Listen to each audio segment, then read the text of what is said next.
नमस्कार, आप देख रहे हैं जीडी न्यूज। मैं हुलाल चंद्र।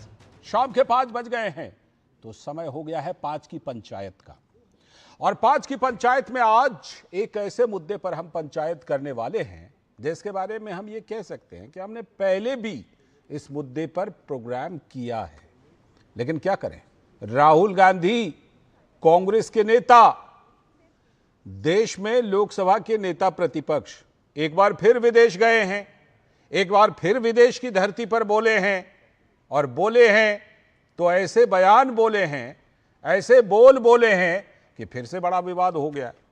तो 5 की पंचायत में आज हम फिर से उसी पर प्रोग्राम कर रहे हैं कि फिर से राहुल गए विदेश और निशाने पर देश।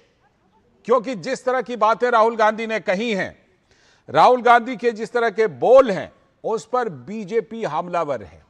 बीजेपी चौतरफा हमला कर रही है। बीजेपी के कई प्रवक्ता सामने आकर राहुल गांधी के बयानों पर हमला कर रहे हैं। क्यों कर रहे हैं हमला? क्योंकि राहुल गांधी ने एक बार फिर से भारत के खिलाफ, भारत के लोकतंत्र के खिलाफ और बीजेपी, आरएसएस सबके खिलाफ बोला है। तो बीजेपी सवाल कर रही है कि जब इतना कुछ बोल लेते हैं तब भी आपको लगता है कि लोकतंत्र नहीं है। और साथ ही यह भी बात कि राहुल गांधी का क्या यह पैटर्न बन गया है क्या कि विदेशों में कार्यक्रम होता है, आप देखेंगे तो बहुत कुछ समानता आपको दिखेगी। यह बात अलग है कि अभी जो गए हैं वो साउथ अमेरिका, यानी जिसे आप लैटिन अमेरिका कहते हैं, उनके कुछ देशों की यात्रा पर, शायद 5 या 6 देशों की यात्रा पर। तो कोलंबिया में उसी सिलसिले में थे। कोलंबिया में वैसा ही ऑडिटोरियम है, वैसा ही मंच है, वैसा ही माहौल है और राहुल गांधी वैसा ही बयान दे रहे हैं जैसा वो दिया करते हैं। तो फिर से एक बार उस तरह का उन्होंने बयान दिया। और जब बयान दिया तो विवाद तो होना था, तो विवाद हुआ है। बीजेपी हमले कर रही है राहुल गांधी पर, लेकिन इसमें कुछ सवाल उपज रहे हैं। जो सवाल हम आगे चल करके आपको बताएंगे कि क्या कुछ सवाल उपज रहे हैं। लेकिन पहले जरा देख लेते हैं कि राहुल गांधी ने क्या क्या बयान दिए हैं और उनके बयानों पर बीजेपी किस तरह से हमलावर है।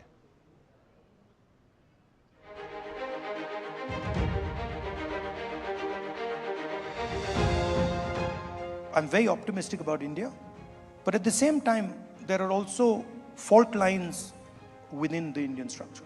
There are risks that India has to overcome. Which are those risks that you see? The single biggest risk is the attack on democracy that is taking place in India.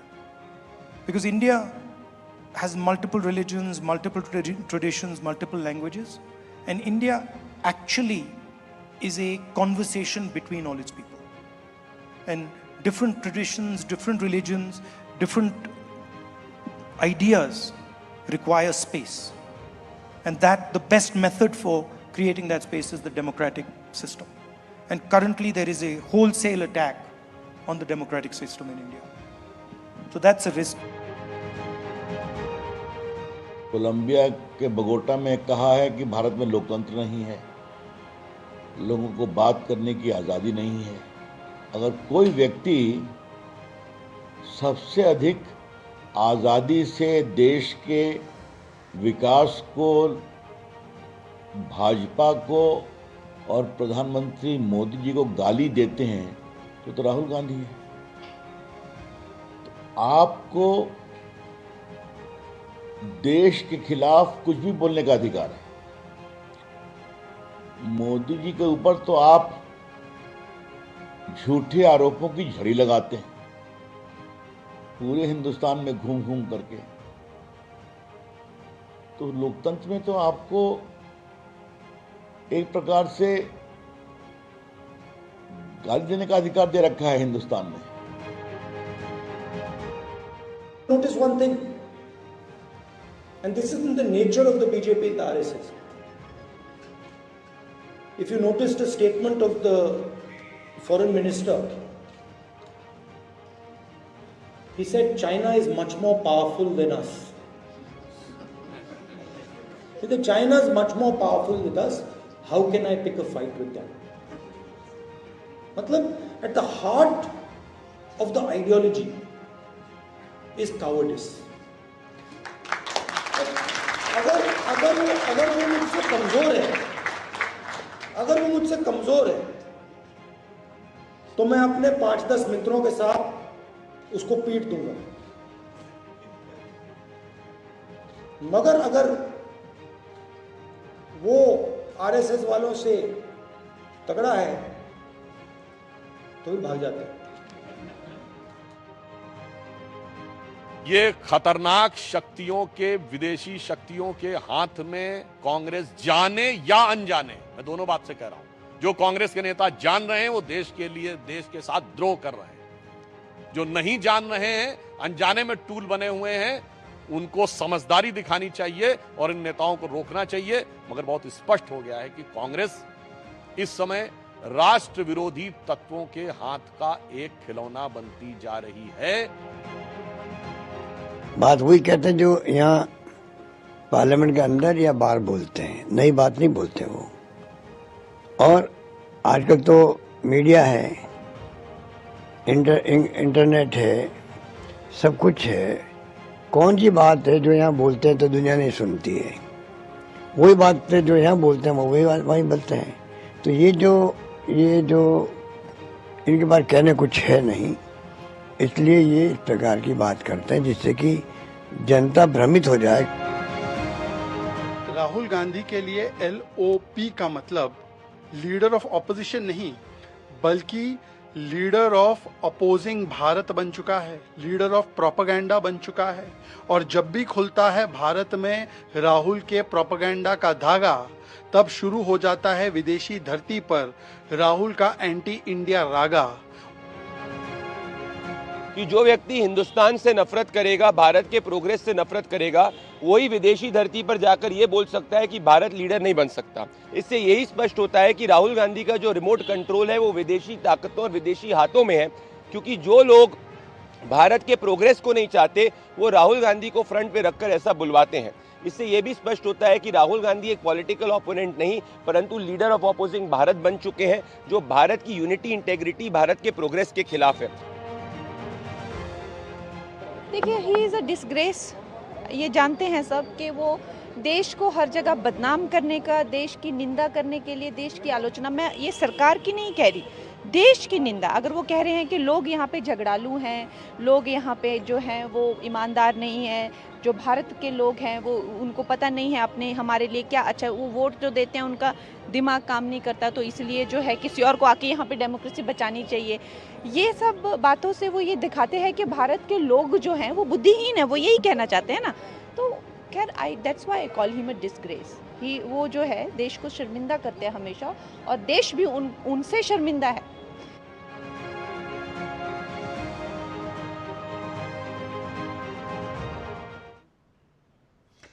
तो आपने राहुल गांधी के वो बयान सुने जिस पर कि विवाद हो रहा है एक बार फिर से, क्योंकि एक बार फिर से वैसा विवादित बयान दिया है। और बीजेपी क्या कहकर हमला कर रही है ये भी आपने सुना। कांग्रेस के नेता अशोक गहलोत जी जिस तरह बचाव कर रहे थे, उनका क्या तर्क है, क्योंकि वो जो कह रहे हैं कि यहाँ की बात आजकल इंटरनेट के ज़माने में वहाँ तक जाती है, तो ये बात तो वहाँ से भी होती है कि जब वहाँ की बात भी यहाँ आनी है तो वहाँ जाकर बोलने की क्या ज़रूरत है। आपको संबोधित करना है, बातें सुनानी है यहाँ के लोगों को, यहाँ के मतदाताओं को। तो ये बातें हैं। बहरहाल आज की पंचायत में हम 5 सवाल जो पूछ रहे हैं इस पूरे मुद्दे पर, पहले उन सवालों को हम आपको बता देते हैं।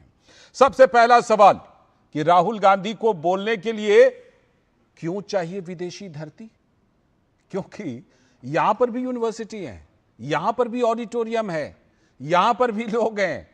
आप वही बातें यहां पर बोलिए, यहां के लोगों को, यहां के मतदाताओं को कहिए। अगर उन बातों में दम होगी तो जरूर लोग सुनेंगे और उसका फायदा आपको मिलेगा, आपकी पार्टी को मिलेगा। एक दूसरा सवाल आज की पंचायत में जो हम पूछ रहे हैं, क्या राहुल गांधी को देश में बोलने में परेशानी होती है क्या? इसीलिए बार बार विदेशों की धरती पर जाते हैं और वहां पर जाकर एक पूरा आयोजन होता है, प्री प्लानिंग होती है और उसके बाद राहुल गांधी वहां पर जाकर एक तरफा बोलते हैं। कोई पूछने वाला नहीं, कोई टोकने वाला नहीं, कोई क्रॉस करने वाला नहीं। और आज 5 की पंचायत में तीसरा सवाल कि जब देश में है पूरी आजादी तो बार बार विदेश से क्यों बयानबाजी? क्योंकि यहां पर तो आप कुछ भी बोल सकते हैं। आप देखते हैं, सोशल मीडिया देख लीजिए, तमाम प्लेटफॉर्म देख लीजिए, आपको देश के प्रधानमंत्री तक पर न जाने कितनी आपत्तिजनक टिप्पणियां मिल जाएंगी। इतनी आजादी है, तो जब इतनी आजादी है तो फिर विदेश से क्यों बयानबाजी? अगला सवाल कि अगर भारत में लोकतंत्र नहीं है जैसा राहुल गांधी कहते हैं, तो फिर यह बात बनती है कि राहुल गांधी फिर इतना कुछ बोल कैसे लेते हैं? कैसे बोल रहे हैं जब लोकतंत्र नहीं है तो? और बात सिर्फ राहुल गांधी की नहीं है, जो भी वैचारिक विरोधी हैं वो बोलने में कहां तक चले जाते हैं, आप जरा पड़ताल कीजिए। सोशल मीडिया का प्लेटफॉर्म हो या कोई भी प्लेटफॉर्म हो, वो बोलते बोलते कहां तक चले जाते हैं। प्रधानमंत्री को अपशब्द करने की तो गालियों की शतक लग चुकी है, तो ये बिना लोकतंत्र का हो रहा है क्या? ये सवाल भी बनता है। और ये भी कि जब दुनिया में भारत की बढ़ रही है धाक, तो राहुल के बयान क्यों आते हैं इस तरह के शर्मनाक? क्योंकि बात सिर्फ ये नहीं है कि आप प्रधानमंत्री पर हमला करें, बीजेपी पर हमला करें, आरएसएस पर हमला करें। बात जब आप देश पर ले आते हैं, बात जब आप लोकतंत्र पर ले आते हैं, तो आज का जो उभरता भारत है उसकी शक्ति को दुनिया देख रही है। लेकिन क्या ऐसे बयानों के जरिए भारत को कहीं ना कहीं पीछे खींचने का भी काम होता है क्या? इन सारे सवालों की पड़ताल हम करेंगे।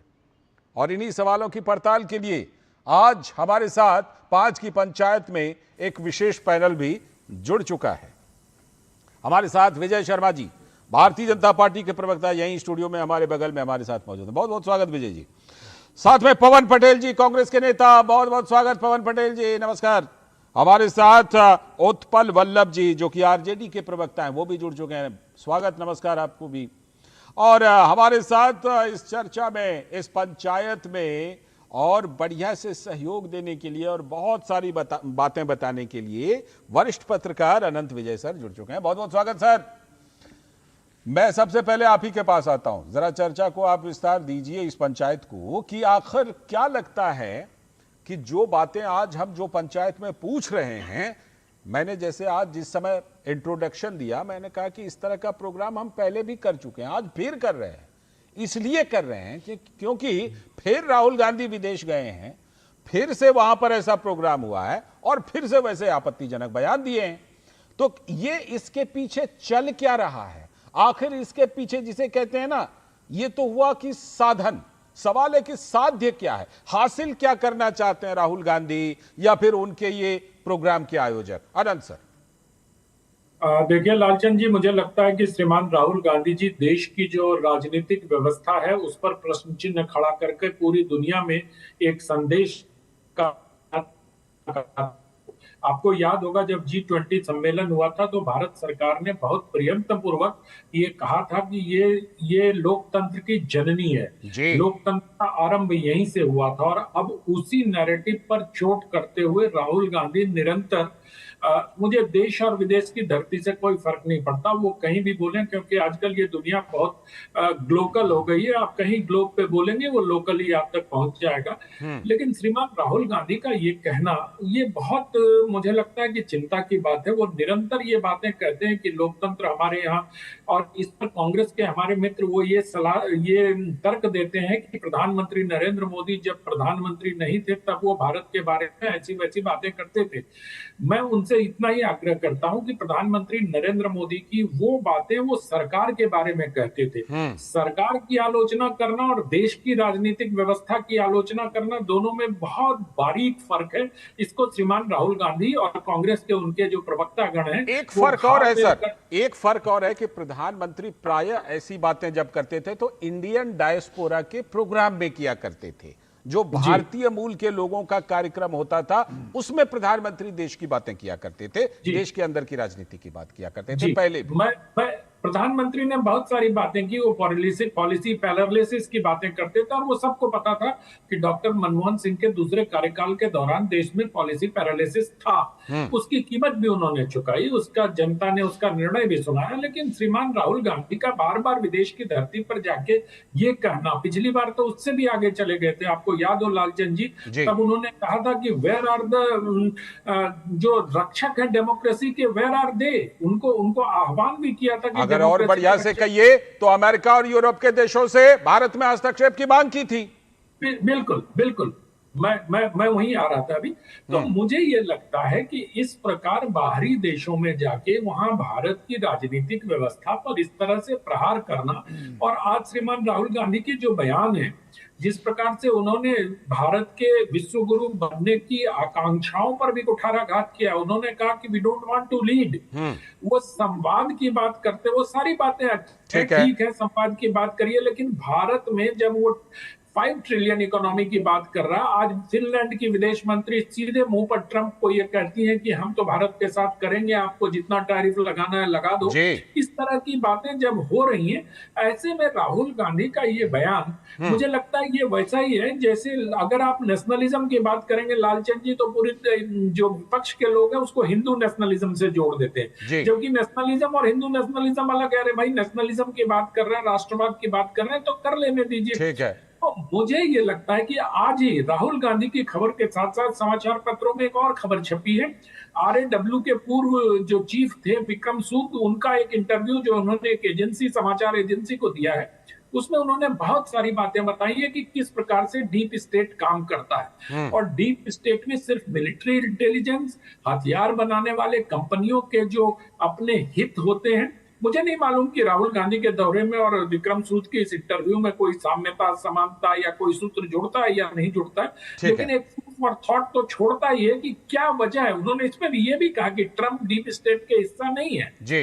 बावजूद इसके बहुत सारे प्रश्न राहुल गांधी जी, और राहुल गांधी जिस प्रकार से वहां जाके यूनिवर्सिटी ये बात कह रहे हैं कि भारत की राजनीतिक व्यवस्था कमजोर हो, उन्होंने एक बहुत ही आपत्तिजनक कहा, होलसेल अटैक हो रहा है, wholesale attack on democracy. Wholesale को थोड़ा उनको या उनके प्रवक्ताओं को विस्तार से देश को बताना चाहिए कि किस प्रकार से होलसेल अटैक हो रहा है। बिल्कुल, मैं इन सवालों को मैं आपके पास लौटूंगा कुछ और पहलुओं पर बात करने के लिए, लेकिन इन सवालों को लेकर पहले पवन पटेल जी के पास चलता हूं। पवन जी, एक तो जो उन्होंने मुद्दे उठाए हैं वो ठीक है, उनमें कुछ बातें सही हो सकती हैं, हम उससे इत्तेफाक रखते हैं कि लोकतंत्र में बातें उठाने, सवाल उठाने का पूरा अधिकार है। मुझे जरा ये बताइए कि लक्ष्य क्या है, हासिल क्या होना है इस तरह से विदेशों में यूनिवर्सिटी और ऑडिटोरियम जाकर के प्रोग्राम करने से? लक्ष्य क्या है पवन जी, हासिल क्या होगा? मैं ये फिर से पूछ रहा हूं कि भाई इससे अच्छा तो बिहार में, पटना में कोई ऑडिटोरियम बुक कीजिए, वहां चुनाव होने वाला है, देश में कहीं कीजिए। ये विदेश में बार बार इस तरह का रिपीटेशन, आखिर क्या हासिल होना है, क्या लक्ष्य है? पवन जी बताइए। देखिए, लक्ष्य क्या हासिल करना, मुझे लगता है कि राहुल गांधी ने जितना स्पष्ट ढंग से, जितना क्लियर बताया है, राहुल गांधी का लक्ष्य क्या है, बच्चे को पता है कि राहुल गांधी का लक्ष्य क्या है, वो उसी लक्ष्य में आगे बढ़ रहा है। और रही जो देश विदेश की बात है, कोई देश विदेश की आज कोई सीमाएं रहने की, सोशल मीडिया का जमाना है। अगर आप कहिए कि देश का विरोध नहीं करना चाहिए, देश के अंदर भी नहीं करना चाहिए, बाहर भी नहीं करना चाहिए, ये कोई सीमा का पर्याय नहीं है कि सीमा के अंदर खूब विरोध करो, सीमा के बाहर खूब विरोध मत करो। अगर राहुल गांधी जी के भाषण को बिना किसी का चश्मा लगाए हुए अगर निष्पक्षता से सुनने का प्रयास करेंगे तो उन्होंने भारत की महानता को रेखांकित किया है। भारत की जो व्यवस्थित, जो हमारा लोकतंत्र, जिस लोकतंत्र पे पूरी दुनिया को नाज हुआ करता था, उस लोकतंत्र को उकेरने का प्रयास किया है, उस लोकतंत्र को बताने का प्रयास किया है कि अगर भारतीय जनता पार्टी सरकार की कोई गलत नीतियां हैं, उस नीतियों का विरोध करना मतलब भारत का विरोध नहीं होना चाहिए। जो एक यहाँ पे एक परिपाटी चल जाती है कि अगर हम सरकार की नीतियों का विरोध कर रहे हैं, इसका मतलब हम भारत का विरोध कर रहे हैं, देशद्रोही हो गए हैं, ये चीज गलत बात। आपने जो शुरू में आपके इसमें जो 5 प्रश्न पूछे गए कि यहाँ नहीं बोल पाते वहां बोलना, उसी प्रश्न में हर प्रश्न का अगला प्रश्न देखेंगे तो उसी का उत्तर समझ में आ जाता है कि यहाँ जब इतना ज्यादा बोल रहे हैं तो वो प्रश्न, तो उसमें 5 प्रश्न की जगह 1 आधी प्रश्न बचते हैं। अब सबसे बड़ी बात यह है, सोचने वाली बात है कि अगर राहुल गांधी कुछ बोल रहे हैं तो उसकी बात को तो बड़ा चकड़ा करके बात किया जा रहा है, जबकि राहुल गांधी जी ने अभी हाल में प्रूव कर दिया है कि जो स्वतंत्र संस्थाएं हैं, चाहे ईडी हो, चाहे सीआईडी हो, चाहे चुनाव आयोग हो, उनके कृत्यों को सबूत के साथ प्रेस कॉन्फ्रेंस करके उजागर कर दिया है। इससे ज्यादा बदनामी तब होती है जब हमारे देश के प्रधानमंत्री जाते हैं और कहते हैं कैसे देश में पैदा हो गया। मुझे शर्म आती है कि मैं इस देश में पैदा हो गया। सपेरों का देश, कैसे बयान अगर मोदी जी ने दिया था तो उससे मुझे लगता है कि देश की ज्यादा बदनामी होती है। और अगर सीमा के अंदर भी आप दे रहे हो कि हम चाय बनाने वाले का, गैस से चाय बनाने का फार्मूला देखते हैं, और अजीत पवार जैसे लोगों के जब 27,000 करोड़ का सिंचाई घोटाला की बात करते हैं, पार्टी में शामिल कर लेते हैं, ठीक है पवन जी मैं आपको एक सवाल जोड़ रहा हूं। पवन जी मैं विजय जी के पास जाऊं, आगे चल करके फिर उत्पल जी के पास जाऊं, उससे पहले एक सवाल आपसे जोड़ता हूं। जी आप ये बताइए, अपने यहाँ भी कई देशों के नेता आते हैं दौरे पर, आते हैं ना? उनमें विपक्ष के भी नेता आते हैं कि नहीं? हाँ। राजधानी दिल्ली की यात्रा पर, भारत की यात्रा पर आते हैं। आपको याद है किसी देश के नेता ने यहां आकर के, किसी देश के, चाहे वो विपक्ष के ही नेता हों, दूसरे देश के किसी विपक्ष के नेता ने भारत में आकर ये कहा हो कि वहां पर जो है हमारे यहां देखिए लोकतंत्र नहीं है, आप लोग कुछ कीजिए, थोड़ा इंटरवीन कीजिए? ये थोड़ी अगर कुछ याद हो आपको तो जरा बताइए मुझे। आपने कहा ना कि कोई फर्क नहीं पड़ता, आपने कहा आज के जमाने में बोलने से कोई फर्क नहीं पड़ता कि कहां बोल रहे हैं, लेकिन फिर भी क्या इन बातों का ध्यान हमारे सबसे ताकतवर प्रधानमंत्री नरेंद्र मोदी जी को नहीं रखना चाहिए क्या? जब विदेशों की धरती पर जाकर के बोलते हैं तो उनको भी तो इन बातों का ध्यान रखना चाहिए ना। तब भी तो हमें प्रश्न करना चाहिए ना। करेंगे, प्रश्न नहीं करते हैं, करेंगे ना। अभी विजय शर्मा जी से ये प्रश्न करेंगे। पहले मैंने जो प्रश्न किया उसका आप जवाब दीजिए, फिर मैं विजय शर्मा जी से वो प्रश्न जरूर करूंगा। बताइए। देखिए, जहां पर गलत हो रहा है वो गलत को गलत बोलते रहना चाहिए और हमेशा गलत के खिलाफ आवाज उठाते रहना चाहिए। ये कोई पैरामीटर्स नहीं है कि कोई अगर आकर के यहाँ किस देश में बताइए 100 सांसदों को निलंबित कर दिया है जनता की आवाज उठाने के लिए? कौन से सदन में 100 सांसदों को निलंबित कर दिया गया, बाहर का रास्ता दिखा दिया गया? कौन से देश में 7.5 किसान? ठीक है, अब मैं विजय शर्मा जी का जवाब लेता हूं। विजय शर्मा जी का आप जवाब ले रहा हूं। किसानों को शहीद कर दोगे? विजय शर्मा जी का जवाब ले रहा हूं। यहाँ देखिए, यहाँ डेमोक्रेसी कैसी है पवन जी, 1.5 साल तक राजधानी को घेर करके लोग बैठ गए हैं और क्या क्या नहीं हुआ। और यहाँ पर राजधानी दिल्ली में आईटीओ में दिल्ली पुलिस के हेडक्वार्टर तक आकर क्या क्या कांड कर दिया। छोड़ दीजिए उस सबको। लाल किले पर क्या किया, लाल किले पर क्या किया, बॉर्डर पर क्या किया, वो सब हमने देखा है। और ये कब तक चला है वो सब कुछ हमने देखा है। शाहीन बाग में कितने महीने चला प्रोटेस्ट वो हमने देखा है, सब कुछ हमने देखा है। इसलिए छोड़ दीजिए उसको। विजय शर्मा जी जवाब दीजिए। विजय शर्मा जी कह रहे हैं कि देखिए राहुल जी गलत क्या कर रहे हैं। वो कह रहे हैं कि प्रधानमंत्री भी जाकर के इस तरह का वहां पर विदेशों में बोलते। बताइए। देखिए पवन जी, मैं आपको चुनौती देता हूं, कब मेरे प्रधानमंत्री ने लोकतांत्रिक संस्थाओं के ऊपर उंगली उठाई है? आप बता दीजिए एक बार। हमने विपक्ष में रह के सरकार के ऊपर उंगली उठाई होगी, हमने नीतियों के ऊपर सवाल खड़े किए होंगे, तो नीतियों के ऊपर आप कीजिए। आप मोदी जी का विरोध करते करते देश विरोध पे उतर आए। आप मुझे बताइए, आप कहते हो चुनाव आयोग कंप्रोमाइज हो गया है, चुनाव आयोग धांधली। अरे आप दो जगह से चुन के आते हो। इतनी सारी स्टेटों में आपकी और आपके सहयोगी की सरकार चल रही है। आपकी दादाजी, आपके परनाना जी, आपके पिताजी, आपकी मम्मी, आपकी बहन जी चुन के भेजे इसी चुनाव आयोग ने। आप उसी चुनाव आयोग के ऊपर उंगली उठाते हो। और ईडी कितना अच्छा काम कर रही है। आपके नेता, आपके एमपीओ के घर में 200 करोड़ रुपए मिलते हैं। क्या ईडी भ्रष्टाचार के ऊपर कार्रवाई ना करे? आपने लाइसेंस ले रखा है। आप मुझे बताइए, आपकी जो दादी जी थी इंदिरा गांधी, जब उनका चुनाव निरस्त कर दिया गया तो उन्होंने क्या थोप दी? इमरजेंसी थोप दी देश के ऊपर। ये कौन सी बात थी? वही राहुल गांधी जी कर रहे हैं। 2014 में जनता ने इनको विपक्ष में बैठा दिया, अब इनसे वो पच नहीं रहा है। ये जितनी संवैधानिक संस्थाएं, कोर्ट को ये माफ नहीं करते, कोर्ट के ऊपर उंगली उठा देते हैं 1 मिनट के अंदर। अगर इनके हक में कोई फैसला नहीं आता है तो 2 मिनट के ऊपर कोर्ट के ऊपर ये उंगली उठाते हैं। कौन सी संस्था है जिसके ऊपर नहीं उठाते हो? आप मोदी जी को, देश के प्रधानमंत्री को गाली देते हो और फिर कहते हो देश का लोकतंत्र खतरे में है। भाई, अरे देश के प्रधानमंत्री को आप गाली दे रहे हो, उसके बावजूद आप बताइए मुझे, राहुल गांधी जी, सोनिया गांधी जी बेल के ऊपर है। और ये हमारे समय का केस नहीं है, 2013 का केस है, जब आपकी सरकार थी। सारे घोटाले आपकी सरकार में हुए, सारे केस आपकी सरकार में हुए, और आपकी सरकार रहते हुए घोटालों में आपके नेता जेल गए, और आप हमारे ऊपर उंगली उठाते हो चुनाव आयोग पे। आप मुझे बताइए, उनको ये नहीं पता राहुल गांधी जी को कि वो बोल क्या रहे हैं। जनवरी में कहते 1 करोड़ मतदाता बढ़ गए महाराष्ट्र में, फरवरी में 7 फरवरी को बोलते हैं, 3 फरवरी को बोलते हैं 70 लाख बढ़ गए, फिर बोलते हैं 39 लाख बढ़ गए। अरे पहले सोच तो लो। आप विपक्ष के नेता हो, आप क्या बोल रहे हो? उस कोलंबिया में आप बोलते हो जो गढ़ रहा है नशे का, जहां कभी लोकतंत्र मजबूत नहीं रहा, वहां आके देश के लोकतंत्र के ऊपर आप इस तरह का हमला करते हो और फिर कहते हो कि इसमें क्या नई बात है। ठीक है, पवन पटेल जी का एक लाइन का काउंटर। पवन पटेल जी बताइए कुछ। मैं वही बोल रहा हूं कि ईडी सीआईडी की जो बात कर रहे हैं, तो अजीत पवार जैसे जब भाजपा में शामिल होने के बाद ईडी की सीआईडी की जांच बंद क्यों हो जाती है? और सबसे ज्यादा भाजपा में अजीत पवार या जिसका भी आप नाम ले रहे हैं, पवन जी एक लाइन बीच में, अजीत पवार हो, अजीत पवार हो या किसी का आप नाम ले रहे हैं, अगर आपके पास कुछ पुख्ता है तो आप अदालत क्यों नहीं चले जाते? चले जाइए ना।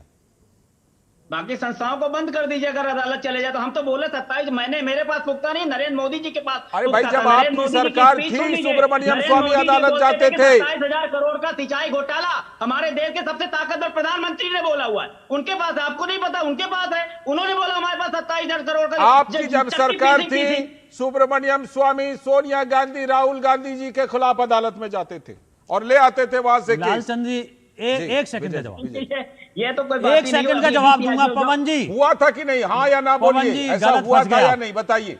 यूपीए सरकार के दौरान सुब्रमण्यम स्वामी ने, चाहे वो नेशनल हेराल्ड मामला हो, चाहे इस तरह के और मामले हो, वो अदालत में जाकर के उन्होंने केस की शुरुआत करवाई थी कि नहीं? बताइए जी। करवाई थी ना? चाहे 2G का मामला हो, चाहे 2G का मामला हो, सारे मामले कोर्ट से खुलवाए थे। आप क्या बोल रहे हैं कि अगर भारतीय जनता पार्टी का प्रवक्ता हमारे नेता प्रतिपक्ष को गोली मारने की बात करेगा तो सरकार कोई कार्रवाई नहीं करेगी? बिल्कुल करेगी, सुप्रीम कोर्ट में जाना बिल्कुल करनी चाहिए। राहुल गांधी कोई किसी को लोकतंत्र में गोली नहीं मारेगा। यहाँ देश के प्रधानमंत्री की माँ को गाली नहीं दी जाती। दोहरा मापदंड रहना मेरे चाहिए। प्रधानमंत्री दिवंगत माँ को, जो इस दुनिया में है भी नहीं, जो कभी राजनीति से लेना देना नहीं रहा, बीजेपी के उनको गाली दी गई है और बार बार दी गई है, प्लेटफॉर्म से दी गई है, आपके प्लेटफॉर्म से दी गई है। और राहुल गांधी जी के अंदर इतनी हिम्मत नहीं है कि माफी मांग ले। मोदी जी का सुनिए, मोदी जी की तो बात सुनिए।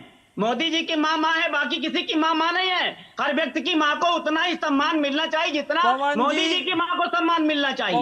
ये कोई पैरामीटर नहीं होना चाहिए कि मिलता है सबसे ज्यादा की माँ को गोली देते जाओ। देश के प्रधानमंत्री, यशस्वी प्रधानमंत्री ने अगर हमारी माताओं को, बहनों को सम्मान देने का काम किया तो ये मोदी सरकार है। हाँ, जर्सी सबसे ज्यादा सम्मान दिया है। 50 करोड़ की गवर्नमेंट बोला था, कांग्रेस की विधवा बोला था, चाहे कानून बनाकर संसद में दिया हो। ठीक है, मैं जरा देखता हूं, मैं आप दोनों के पास लौटता हूं। लेकिन उत्पल वल्लभ जी, आज जब ये पंचायत की बात हुई ना कि इस पर पंचायत हम लोग कर रहे हैं, तो मैंने खास तौर पर कहा कि उत्पल वल्लभ जी आरजेडी से जुड़े या कोई भी आरजेडी से जुड़े, जोड़ना चाहिए। जानते हैं क्यों? मैं दरअसल ये जानना चाहता हूं उत्पल वल्लभ जी कि क्या दो बातों पर आप अपनी स्थिति साफ कीजिए।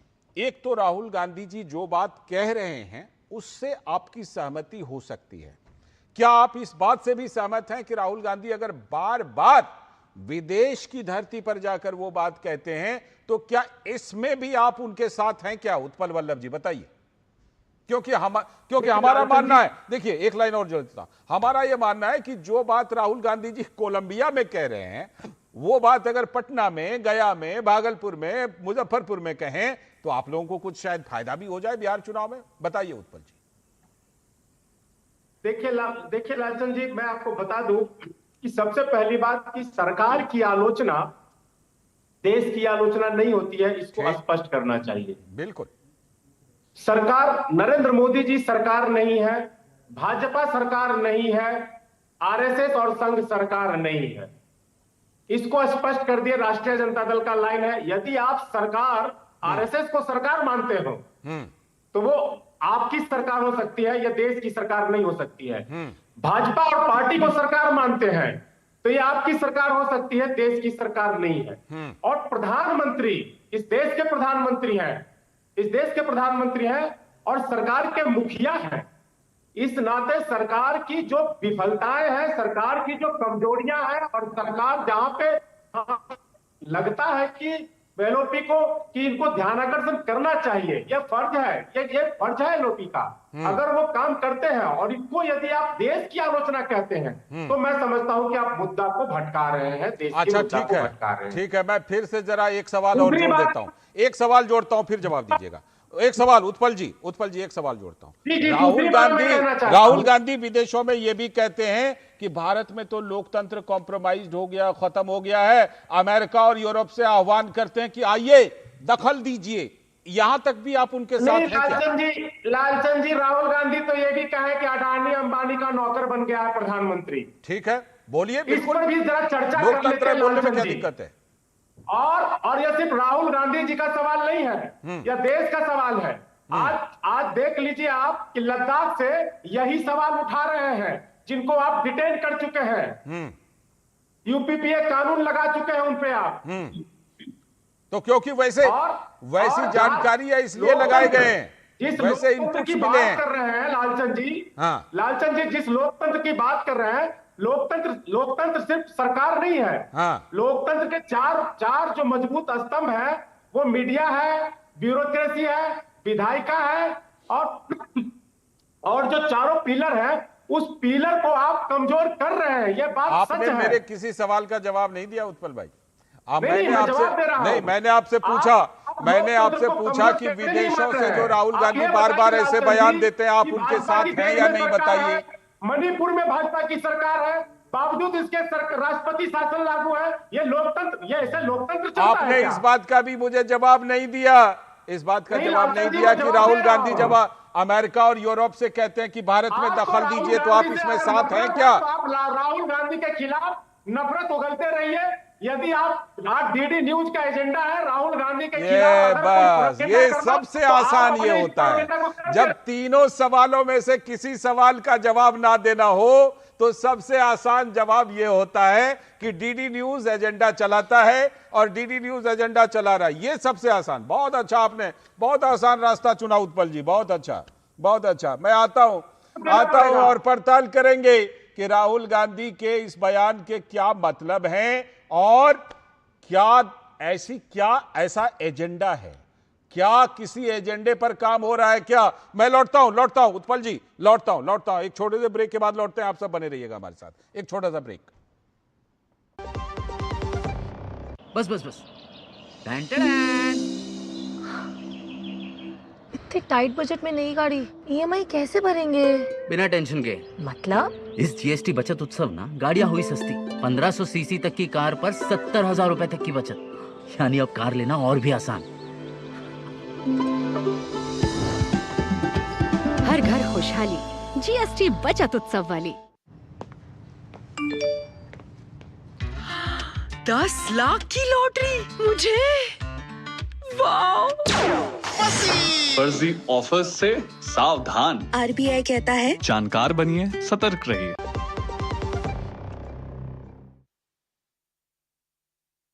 आप देख रहे हैं डीडी न्यूज पर 5 की पंचायत, और 5 की पंचायत में आज हम बात कर रहे हैं राहुल गांधी के हाल के विवादित बयान पर। हाल क्यों कह रहा हूं? क्योंकि ऐसे बयान तो राहुल गांधी कई बार दे चुके हैं और हम आपको टेलीविजन स्क्रीन पर उन बयानों का इतिहास भी लगातार दिखा रहे हैं। हमारे साथ सारे पंचायत के जो मेहमान हैं वो जुड़े हुए हैं। मैं इस समय सीधे रुख करूंगा अनंत विजय जी का, जो वरिष्ठ पत्रकार हमारे साथ जुड़े हुए हैं।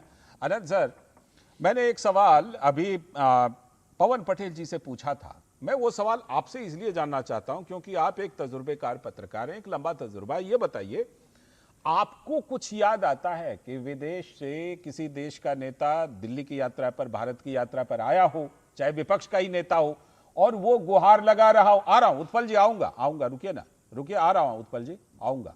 तो अनंत विजय सर, क्या आपको याद आता है कि कहीं दूसरे देश का कोई नेता, विपक्ष का नेता या कोई भी नेता आया हो, कह रहा हो कि हमारे देश में लोकतंत्र का बहुत बुरा हाल है, थोड़ी मदद कीजिए, थोड़ा हस्तक्षेप कीजिए, थोड़ी दखल दीजिए? आपको कुछ याद आ रहा है? ऐसा होता है क्या अनंत विजय सर?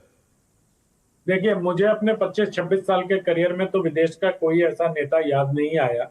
अगर इस तरह की बातें होती भी होंगी तो वो डिप्लोमेटिक चैनल से होती होंगी जिसके बारे में हमें पता अंडर द टेबल है ना, जो मतलब अंदर तो ये बहुत, लेकिन ये पिछले कई 7-8 सालों से मुझे लगता है कि अमेरिका जाकर या विदेश में जाके कांग्रेस के नेताओं ने तो पाकिस्तान से वरिष्ठ पत्रकार की ना याददाश्त या जानकारी कम है। अच्छा, तो आप जोड़ दीजिए तो जरा जानकारी। हाँ, जानकारी जोड़िए उत्पल जी। जी लालचंद जी, जब G20 के जब सदस्य आए थे तो यहाँ प्रेस कॉन्फ्रेंस करना चाहते थे, डर से प्रेस कॉन्फ्रेंस नहीं करने दिया गया और सारे सदस्य विदेश में जाकर प्रेस कॉन्फ्रेंस किए। आखिर आप प्रेस कॉन्फ्रेंस से क्यों इतना डरते हैं? जब विदेशी लोग किसके प्रेस कॉन्फ्रेंस की बात कर रहे हैं? किसके प्रेस कॉन्फ्रेंस की बात कर रहे हैं? दूसरी बात, उस नेता के प्रेस कॉन्फ्रेंस की जिसने भारत विरोधी एजेंडा बिल्कुल अपने देश में चला रखा था, जिसने भारत विरोधी आतंकवादियों को पाल रखा था, जिसने भारत विरोधी आतंकवादियों को पूरा शरण दे रखा था, जो अपने देश में ही अपदस्थ हो गया, हटा दिया गया। आप उनके प्रेस कॉन्फ्रेंस की बात कर रहे हैं उत्पल जी? देश की भ्रमण करा रहे हैं, ऐसा कभी भारत देखा है आपने? ठीक है, अनंत विजय जी का जवाब। अनंत विजय सर बताइए। मुझे अच्छा लगा कि आरजेडी के मेरे साथी मित्र ने कम से कम डिप्लोमेसी पे तो बात की, अच्छी बात है। और मुझे उन्होंने नई जानकारियां भी दी, अच्छी बात है। सर अब थोड़ा सा रुक जाइए, धैर्य सुनिए ना, आपने जो पूछा है उत्पल जी, जब पूछा है तो रखेंगे तो चर्चा अच्छी होगी। वल्लभ जी धैर्य रखिए, आप लोगों के बीच में मैं बिल्कुल नहीं बोला। ये बात तो मेरी भाषा भी ऐसी नहीं होती कि आप उत्तेजित हो जाएं। मैं सिर्फ इतना कह रहा था कि ऐसा हमने कभी कहीं देखा नहीं। और ये आरजेडी के प्रवक्ता ठीक कह रहे थे कि सरकार का मतलब भाजपा, सरकार का मतलब आरएसएस, सरकार का मतलब कोई संगठन नहीं होता। मैं सहमत हूं, लेकिन सरकार का मतलब प्रधानमंत्री होता है। सरकार का मतलब प्रधानमंत्री होता है और ये वर्ल्ड वाइड एक्सेप्टेड नॉर्म है। इसको आपको भी मानना पड़ेगा। और जब हम लोकतंत्र के कुठाराघात की बात करते हैं और होलसेल अटैक की बात करते हैं तो हम ये मान के चल रहे, रुकिए भाई, अरे रुकिए भाई, ठीक है उत्पल जी, हम मानते हैं कि लोकतंत्र में प्रधानमंत्री के ऊपर भी सवाल उठाए जा सकते हैं, उठाए जाते हैं, उठाए जाने चाहिए, हम मानते हैं। मैं लालचंद जी, मैं अपनी बात पूरी कर लूं। मैं कह रहा था कि जिस प्रकार से कांग्रेस के प्रवक्ता, और आजकल तो मुद्दा ही सुस्त, मतलब गवाह चुस्त मुद्दा ही सुस्त हो गया। कांग्रेस पार्टी के लोग कम बोल रहे हैं, आरजेडी के लोग ज्यादा डिफेंड कर रहे हैं। बिहार में चुनाव होने वाला है ना सर, बिहार में गठबंधन है, अभी सीटों का बंटवारा नहीं हुआ, 70-100 से अभी आगे चलेगी। अभी हम लोग और चर्चा करेंगे बिहार पे। मैं दूसरी बात कह रहा था, मैं ये कह रहा था कि सही बात कहा इन्होंने कि कोई भी सरकार नहीं होता, मैं भी इस बात को मानता हूं। लेकिन विदेश में जाकर आप अपनी व्यवस्था परिवर्तन की बात करें। आप अगर सरकार की ही बात कर रहे हैं और अगर आप देश की बात नहीं कर रहे हैं तो आप कह रहे हैं लोकतंत्र खतरे में, होलसेल अटैक हो रहा है। भारत सरकार की पिछले 11 साल में कितनी नीतियों को सुप्रीम कोर्ट ने पलट दिया। अगर लोकतंत्र नहीं होता, अगर इंदिरा जी के स्वप्न का न्याय मतलब न्यायपालिका होती जिसमें राष्ट्रपति, प्रधानमंत्री और लोकसभा अध्यक्ष अगर जुडिशियल रिव्यू से बाहर कर दिए गए होते 42वें संशोधन के बाद, तो क्या होता। वल्लभ जी, आपको इन चीजों पर विचार करना चाहिए कि लोकतंत्र के एक प्रधानमंत्री नहीं होता है। लोकतंत्र का मतलब चारों अंग होते हैं उसके। और अभी भी न्यायपालिका, अभी तो आपने बिहार चुनाव में गहन पुनरीक्षण के दौरान देखा कि आधार कार्ड का मसला किस प्रकार से सुप्रीम कोर्ट ने सलाह दी कि इसको आधार कार्ड को विचार कर लीजिए। तो आप लोग अगर समग्रता में चीजों को नहीं देखेंगे तो इसी तरह के फैलेसी के शिकार होंगे। ठीक है, मैं लौटता हूं आपके पास। पवन पटेल जी, जिस तरह से कि अब आप चाहे इसको अगर जस्टिफाई करते हैं, ठीक है, कि हाँ राहुल गांधी जी वहां जा रहे हैं, लेकिन आप देखिए जाकर के सवाल क्या उठा रहे हैं। सवाल उठा रहे हैं कि चीन के साथ भारत नहीं लड़ सकता, चीन के साथ मोदी सरकार लड़ने से डरती है। और यहाँ चिदम्बरम जी, यहाँ पर पी चिदम्बरम जी खुलासा कर देते हैं कि 2008 के हमले के बाद सेना के हाथ इसलिए रोक लिए क्योंकि अमेरिका का दबाव था। तो आपकी पूरी पार्टी पी चिदम्बरम जी के ऊपर पीट पड़ती है। अब अगर किसी की बातों को घुमा फिरा कर बात करना है तो उसका तो कोई फिर जवाब ही नहीं। पूरा राहुल गांधी जी ने सीधी तरह से रख दीजिए। हम बता रहे हैं कि राहुल गांधी जी ने जो बोला हुआ है कि किस विदेश मंत्री ने जब बयान दिया कि हम चीन हमसे ज्यादा ताकतवर है, हम उससे लड़ नहीं सकते, उसको उन्होंने बताने का प्रयास किया है। और दूसरी बात, 2 मिनट मेरा बस निवेदन है, भले 1 मिनट ही दे दीजिएगा लेकिन सुन लीजिए। बोलिए। देखिए, राहुल गांधी जी ने अगर बोला इस टाइप का, तो जब इलेक्शन कमीशन किसी राजनीतिक पार्टी की तरह से काम करता है तो इस बात को उन्होंने वहां पे उकेरने का प्रयास किया है। आप एक चीज बताइए, मैं कहता हूं आपके लोकतंत्र के लिए पहली बार सुप्रीम कोर्ट के 4 जजों ने प्रेस कॉन्फ्रेंस करके कहा था कि हमारी आने वाली पीढ़ी अगर सवाल नहीं उठाएंगे आज हम, तो हमसे प्रश्न करेगी कि जब लोकतंत्र खतरे पर था तब तुम क्यों नहीं उठाए। आप चुनाव आयोग की बात करते हो, इलेक्शन कमीशन अगर निष्पक्ष नहीं है तो क्या है? अनुराग ठाकुर को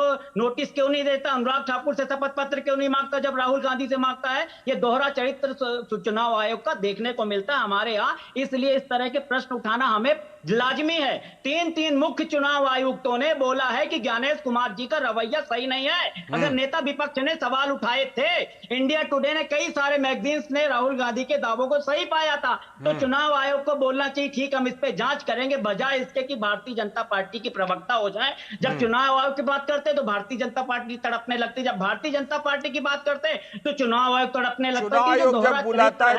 तो बताने का प्रयास किया है कि हमारे देश में सब कुछ ठीक नहीं चल रहा है। आप आरजेडी की बात कर रहे, धीरे धीरे चलने दीजिए, पूरा देश, पूरा युवा सब साथ में आएगा। क्योंकि हर व्यक्ति का विश्वास कांग्रेस पार्टी ने जो संविधान संविधान की रक्षा करने का बीड़ा उठाया, उस पर उठाया है। अभी आप याद करिए,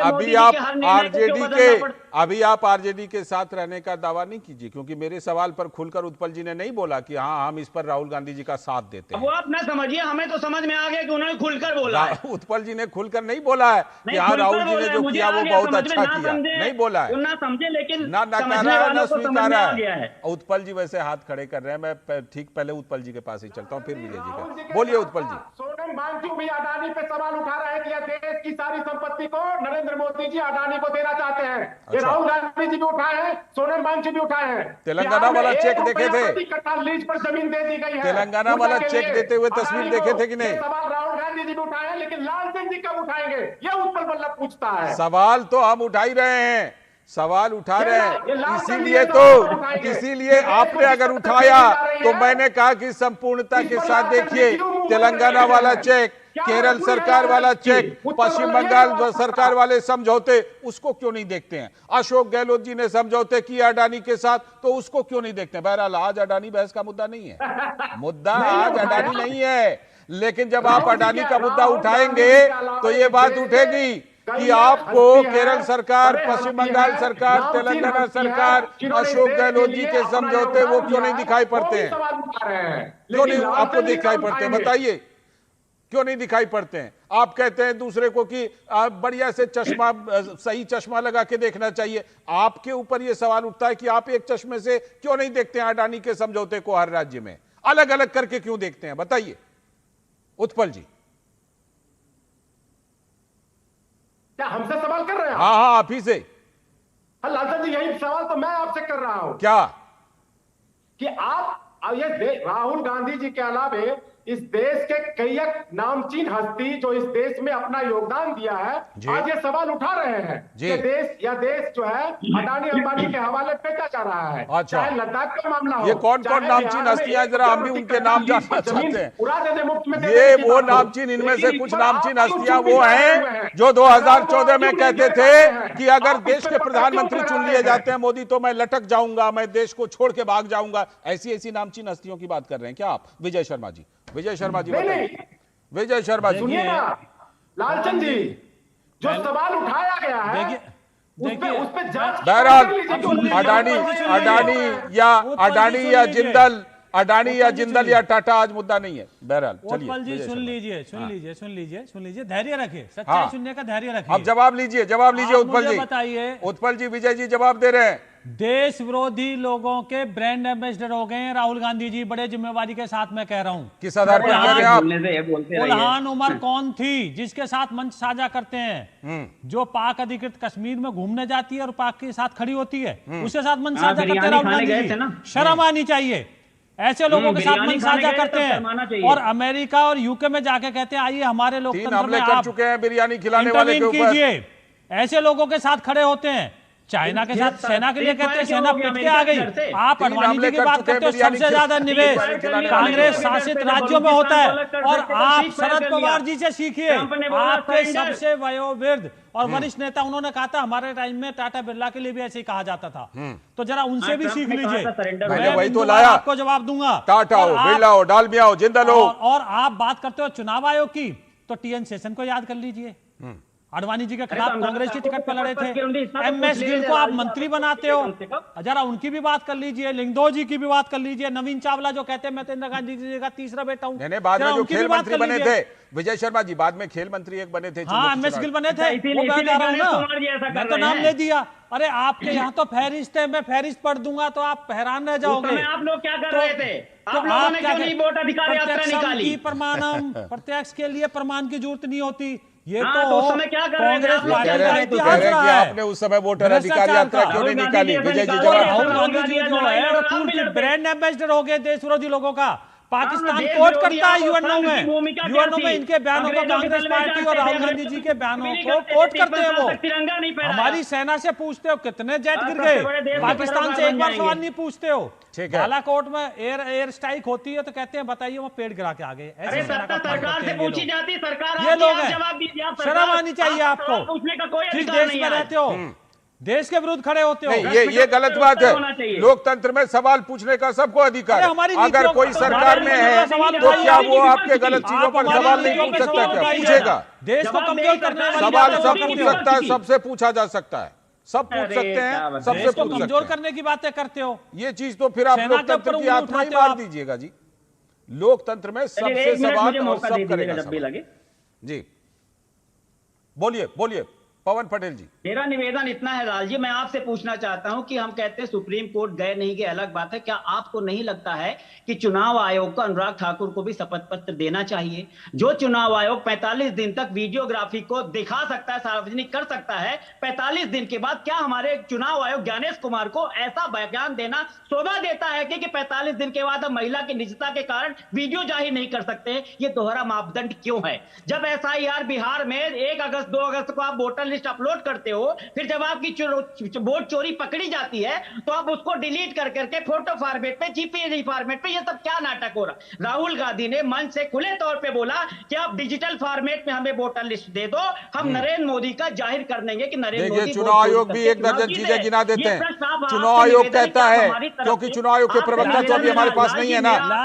पवन पटेल जी अभी हमारे पैनल में चुनाव आयोग के प्रवक्ता तो है नहीं, चुनाव आयोग के प्रवक्ता तो हमारे पैनल में है नहीं, इसलिए उनकी बात तो हम रखेंगे। उनकी बात मैं रख दिए देता हूं, उनकी बात मैं रख देता हूं। उनका कहना होता है कि राहुल गांधी और कांग्रेस आरोप लगाते हैं, जब हम बुलाते हैं तो वो आते नहीं। अरे पवन जी सुनिए, रंजो देवी को खड़ा करते राहुल गांधी जी, देखिए इनकी वोट काट दी, अनंत विजय जी को मेरी वोट ही नहीं कटी। ठीक है, चंद्रा नाम की महिला को केजरीवाल, वो तो अलग अलग वीडियो आए हैं, वो हमने बहुत देखा है, बहुत देखा है कि किसी को कार्यक्रम में बुला करके उनका बयान ले लिया जाता है, बाद में 2 घंटे बाद उनका अलग बयान आ जाता है। ठीक है, मुझे अनंत विजय जी के पास। अनंत विजय जी, जो पवन पटेल जी का ये दावा है कि जो चुनाव आयोग है, चुनाव आयोग ने अनुराग सिंह ठाकुर को क्यों नहीं इस चीज के लिए तलब किया? राहुल गांधी जी को नोटिस दिया, लेकिन अनुराग सिंह ठाकुर, क्या आपको लगता है कि पवन पटेल जी की बात में दम है, या फिर इस मामले में राहुल गांधी और उनके जवाब में अनुराग सिंह ठाकुर ने जो कहा था, दोनों चीजों में अंतर है? बताइए।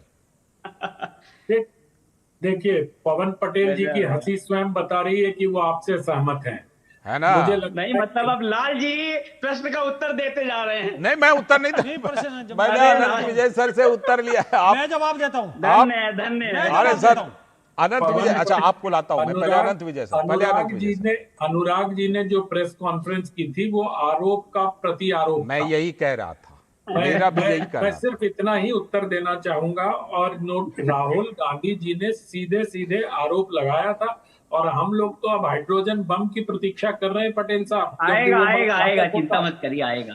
मैं तो दिवाली भी आने वाली है, अब क्या दिवाली के बाद बम लाइएगा? आएगा, सही समय में आएगा। देखिए ना, वोट चोरी पकड़ी गई। मैं तो उत्सुकता से पटेल साहब प्रतीक्षा कर रहा हूं उसकी। मैं क्यों चिंता करूंगा? चिंता आप लोग करिए। अनंत सर, दिवाली में चाहे बम हो या फिर फुलझड़ी हो, सबका इस्तेमाल हो जाता है ना, सबका इस्तेमाल। एक बात लालचंद जी, एक बात मुझे पवन पटेल जी से पूछनी है। अगर उन्होंने श्रीमान राहुल गांधी जी का भाषण सुना होगा, तो जो मोटरसाइकिल और कार वाली एनोलॉजी बताई है उन्होंने कि 100 किलो का मोटरसाइकिल और 3000 किलो का कार होता है, उसका कृपया अर्थ समझा दीजिए नेशनल टेलीविजन चैनल पर, तो हम लोग जैसे जो नहीं समझ पा रहे हैं उनको बड़ा आराम होगा और आपका एहसान भी होगा। पवन जी जरूर इसको समझाना चाहिए। नहीं, अब एहसान मेरा आपके ऊपर होगा कि आप जैसे वरिष्ठ पत्रकार बहुत सारी चीजों को समझते और ना समझते हुए ना समझिए अगर करें, तो ये तो फिर दिए सूरज को दिया दिखाना है कि मैं अब आपको समझाऊंगा। नहीं समझ पाए, मैं तो अपनी नेशनल चैनल में यहाँ बैठ करके आप जैसे पत्रकार लोग हैं जो दिशा और दशा बदल देते हैं। राहुल गांधी कितना भी सच के पीछे भाग ले, लेकिन आप उसको झूठ साबित कर देते हैं। आप जितना बड़ी जितने सारे एविडेंस दिया है, आप देखिए मेरा एक जवाब दीजिए ना, पूरा प्लेटफॉर्म आपके पास भी मौजूद है। वोटर लिस्ट दे रहा है, मांग रहा, तो चुनाव आयोग को वोटर लिस्ट देने में क्या जवाब दीजिए, जवाब में दम होगा तो जनता तक बात जाएगी। वोटर लिस्ट क्यों हटा रहे हैं? तो आप इन सब चीजों का जवाब देने के बाद भी आप बड़े माहिरता अब मुझे विजय शर्मा जी को लाना है। विजय शर्मा जी, मैंने जब इस पंचायत की शुरुआत की थी, मैंने पूछा था कि साधन तो दिखाई पड़ रहा है, साध्य क्या है, उद्देश्य क्या है, मकसद क्या है, निशाना क्या है? क्या आपको लगता है कि कुछ घटनाओं को भी आप देख लीजिए, लद्दाख की घटना देख लीजिए, आसपास में जो घटनाएं हुई बांग्लादेश में, नेपाल में, सब जगह, आपको लगता है, क्योंकि आप लोग गाहे बगाए ये बात कहते हैं, इसीलिए मैं पूछ रहा हूं आपसे विजय शर्मा जी, कि क्या इसके पीछे कोई बहुत गहरी साजिश है? आप लोग जॉर्ज सोरोस का नाम लेते हैं, आप लोग डीप स्टेट का नाम लेते हैं, आप लोग टूल किट का नाम लेते हैं, क्या ये बात वहां तक भी गई हुई है क्या? देखिए लालचंद जी, विजय जी बोले इसके पहले 10 सेकंड में बोलना चाहता हूं। अच्छा 10 सेकंड पहले अनंत विजय सर। हाँ, मैं 10 सेकंड में सिर्फ ये बोलना चाहता हूं कि आज विक्रम सूद साहब का जो एक इंटरव्यू एजेंसी को दिया उसको सबको पढ़ना चाहिए। ठीक, उसमें कई बातों का खुलासा है ना? जी बिल्कुल, बिल्कुल, जो आपका प्रश्न है उसका उत्तर है उसमें। ठीक है विजय शर्मा जी। लालचंद जी देखिए, अभी लद्दाख का इन्होंने वर्णन किया, आपको पता है वो जो नेता हैं वो पाकिस्तान घूम के आए थे। पाकिस्तान में ऐसा क्या है देखने के लिए, क्या है घूमने के लिए, आप मुझे बताइए। सर्वविदित है, ये तो सबको पता है, लेकिन क्या है, पित्रोदा कहते हैं अपनापन लगता है, तो आपको क्या? नहीं बिल्कुल, सैम पित्रोदा जी को तो नस्लीय भाषा भी बोलनी आती है। वो तो हमारे को अफ्रीकन, चाइनीज और कहां के लोगों के साथ जोड़ देते हैं। सैम पित्रोदा तो इनके अंकल है, इनकी माताजी जो है सोनिया गांधी जी के मित्र है, वो राहुल गांधी जी के मेंटर है वो। और अभी इनके पी चिदम्बरम जी कहते हैं कि विदेश नीति में हम उनसे कोई सलाह नहीं लेते, और राहुल गांधी जी के साथ कोलंबो में साथ है वो।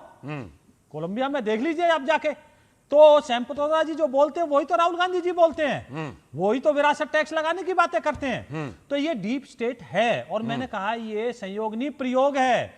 राहुल गांधी जी को यूज किया जा रहा है और राहुल गांधी जी हंसी हंसी में कर रहे हैं, देश का सत्यानाश करने पे तुले हुए हैं। मैं बड़ी जिम्मेवारी के साथ कह रहा हूं, कोई ऐसी संस्था बता दीजिए संवैधानिक जिसके ऊपर राहुल गांधी जी ने उंगली ना उठाई हो।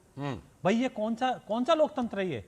कहां है, किस देश में आपने अभी बताया? लेकिन मैं यहाँ पर एक बात डोनाल्ड ट्रंप का लोकतंत्र के दायरे में रहते हुए सवाल उठाते हैं, तब तो कोई दिक्कत नहीं है। 5 सेकंड लूंगा मैं। बोलिए। फरवरी में डोनाल्ड ट्रंप कहते हैं कि कई मिलियन डॉलर भारत को भेजे गए यहाँ की मतदाताओं इलेक्शन के लिए प्रभावित करने के लिए। हाँ। मेरी समझ में नहीं आया, डोनाल्ड ट्रंप बोलते हैं किस लिए पैसा जाता है, तो सीधे सीधे सबूत है इनके। तो आप क्या कह रहे हैं कि ये पैसे जो है विपक्ष को भेजे गए, ये कहना चाह रहे हैं आप? गंभीरता के साथ कह रहा हूं। अच्छा। गंभीरता के साथ मैं ये कह रहा हूं कि विपक्ष सत्ता परिवर्तन के खैर वो तो जॉर्ज सोरोस का प्रेस कॉन्फ्रेंस भी मुझे याद है। जॉर्ज सोरोस का प्रेस कॉन्फ्रेंस याद है, हमने प्रेस कॉन्फ्रेंस की थी। 100 करोड़ डॉलर। सुनिए अरे पवन जी सुनिए ऑफिशियल में आपने फीड फायर कर लिया। अरे पवन जी सुनिए, जिम्मेवारी के साथ कहता हूं, हमारे सुधांशु त्रिवेदी जी ने प्रेस कॉन्फ्रेंस की थी इस मुद्दे पर, पीछी की थी भारतीय जनता पार्टी की तरफ से। उत्पल जी के पास उत्पल जी के पास स्क्रीन पर लाइए। उत्पल जी बताइए, उत्पल जी अगर ये बात, अगर उत्पल जी मैं आपसे मैंने देखा कि ऑपरेशन सिंदूर के समय में कांग्रेस का रुख अलग था और कांग्रेस की बहुत सारी सहयोगी पार्टियों का रुख बिल्कुल अलग था, और लोगों ने सराहना की कि भले कांग्रेस जो है वो अलग रुख ले रही है, लेकिन कई पार्टियां ऐसा रुख ले रही हैं जिनकी सराहना की जानी चाहिए। नहीं, वो चीज उस समय निकल करके आई थी, लेकिन उत्पल वल्लभ जी, क्या अगर बात यहां तक जाती है कि यहां पर कोई बहुत गहरी साजिश हो रही है, तो उसमें तो निश्चित तौर पर आप लोग ज्यादा जिम्मेदारी दिखाना चाहेंगे? बताइए। देखिए, सरकार जिनके हाथ में है, जिम्मेदारी उनकी, वो क्या कर रही है? कोई भी अगर साजिश देश के खिलाफ कर रहा है तो सरकार की जिम्मेवारी है कि सरकार उसको पर नियंत्रण रखे, उसको सजा दे, तमाम चीज। ये विफल सरकार है, अपनी विफलता हमेशा विपक्षी पार्टियों में खोजने वाली सरकार है। रही बात की साजिश की बात कर रहे हैं, तो बिल्कुल साजिश है कि इस देश की मूल संपत्ति जो है ये अपने मित्र अडानी अंबानी को देना चाहते हैं, और मूल सवाल पे ये भागने वाली है। इसलिए बेतुके बहस, बेतुकी बातें विपक्ष पे हमेशा ये एजेंडा के तहत, षड्यंत्र के तहत एक एजेंडा बना लिया है। राहुल गांधी को आप निशाने पे रखना अगर आपका एजेंडा है तो आप चलाते रहिए, लेकिन देश का जो मूल सवाल है। उत्पल जी, मैं आपकी बात में एक बात जोड़ देता हूं। मूल सवाल और सही सवाल पर कैसे लौटा जाता है, वो बिहार में आपके तेजस्वी यादव जी ने दिखाया है। बिहार में तेजस्वी यादव जी ने वोटर अधिकार यात्रा को दरकिनार करके बिहार अधिकार यात्रा निकाल के ये दिखाया है ये दिखाया है कि जबरदस्ती का जब गुब्बारा फुलाया जाता है तो वो फूलता नहीं है ना, वो फिर जो है इधर उधर हो ही जाता है। मैं आखिर में क्योंकि समय समाप्त हो की गया, दर बढ़ा के देश के लोगों का कमर तोड़ दिए, अब घटा करके उत्सव मनाने की अभी बात कर रहे हैं। कमर जबरदस्त ये बाजार आपके उठा हुआ है। अभी हमने ये रिपोर्ट दिखाई कौन थी, सा उत्सव रिपोर्ट है? दिखाई थी अच्छे जीएसटी दिन के नाम पर जीएसटी उत्सव सारे की। व्यापारियों चलिए को वो ये अभी मुद्दा नहीं कर दिया है, आप। मुद्दा नहीं है, उस पर अलग से बात करेंगे। लेकिन इतनी बात जरूर है, इतनी बात जरूर है कि जो बात अभी विजय शर्मा जी कह रहे थे, विजय शर्मा जी जो कह रहे थे कि गहरी साजिश है इसके पीछे, अगर थोड़ी देर के लिए मान लें कि ये साजिश है भी, तो ये संतोष की बात है कि ये साजिश सालों से चल रही है, लेकिन भारत में अभी तक कुछ हुआ नहीं और शायद होगा भी नहीं, क्योंकि भारत के लोग, भारत के युवा इतने समझदार हैं कि लोकतंत्र है ना उनके पास, लोकतंत्र के जरिए सब कुछ होगा। बहरहाल बहुत बहुत शुक्रिया, फिलहाल बहुत बहुत शुक्रिया विजय शर्मा जी, उत्पल जी, साथ में पवन पटेल जी और अनंत विजय सर, बहुत बहुत शुक्रिया आप सभी का इस पंचायत में हिस्सा लेने के लिए। लेकिन एक बात बिल्कुल साफ है, हमारे पास लोकतंत्र है, आप कुछ भी बोलिए, पूरा देश खुला हुआ है, पूरे देश में यूनिवर्सिटी है, ऑडिटोरियम है, जाइए वहां बात रखिए लोगों के सामने, मतदाताओं के सामने। आपकी बात में दम होगी तो लोग जरूर सुनेंगे, लोगों पर उसका असर पड़ेगा। ये कोई मतलब नहीं बनता, एक आध बार ठीक है हो गया कि वहां पर कोई आयोजन हो गया, कुछ बोल लिए, कुछ लेक्चर दे दिए, लेकिन ये बार बार ऐसा अगर होगा तो सवाल तो बनेंगे। उसी सवाल पर आज हम पंचायत कर रहे थे। आज 5 की पंचायत में इतना ही, लेकिन डीडी न्यूज पर खबरों और कार्यक्रमों का सिलसिला लगातार जारी है। पूरी टीम को दीजिए अनुमति। नमस्कार।